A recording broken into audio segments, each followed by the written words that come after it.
Hizi ni dokezo za michezo kutoka Kemgongo TV. Mimi ni Chazi Fabian. Taarifa za uhakika kutoka Msimbazi zinaeleza kuwa beki wao wakati Abdulrazak Hamza huenda akawa nje kabisa ama atakaa nje hadi mwisho wa msimu wa 2025-26.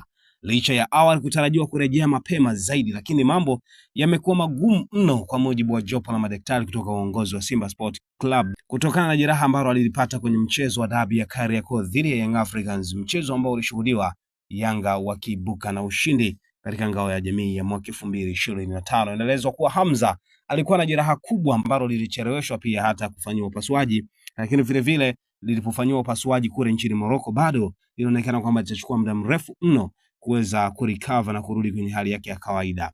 Hamza ambaye amewahi kukichapa pale Afrika ya Kusini kwa uzoefu mkubwa, akarudi pale kwa wekundu wa Msimbazi kwa ajili ya kufanya ulinzi huo uwe bora chini ya combination nzuri ya kwake pamoja na Chema Fondo, lakini muda mwingine akitumika na Chamu Karabwe, lakini muda mwingine akicheza na wachezaji wengine akisaidiana kipindi hicho na kina Shomari Kapombe, Mohamed Hussein vile vile, hata Anthony Muligo alikoenda pale Simba na mambo mengine. Lakini kwa sasa taarifa zinaeleza kwamba Hamza mambo si shwari, huenda tukamshuhudia hadi mwishoni mwa msimu huu hakuto kuonekana kabisa kwenye kikosi cha Simba. Hii inafuatia kutokana na changamoto hiyo aliyoipata Hamza.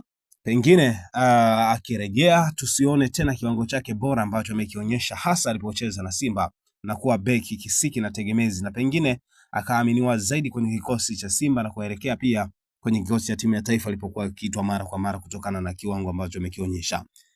Ukweli usiopingika ni kwamba majeraha yanawafanya baadhi ya wachezaji kuto kurudi kabisa kwenye hali yake ya zamani kutokana na kwamba huwa yanawatoa kabisa mchezoni kutokana na fitness ule unapungua, kwa sababu kila siku anakuwa kwenye hali ambayo si kama wenzake ambao kila siku hapo kwenye mapambano ya kushindana kwenye mechi ambazo ni za ushindani. Yeye anakuwa muda mwingi amekuwa kwenye kuuguza jeraha, hali ambayo mara nyingi huwa na wakosti sana wachezaji wengi. Tulimuona mchezaji kama Bernard Morrison akawa nje kwa muda mrefu, ambaye alikuwa tishio akicheza Yanga, akicheza Simba.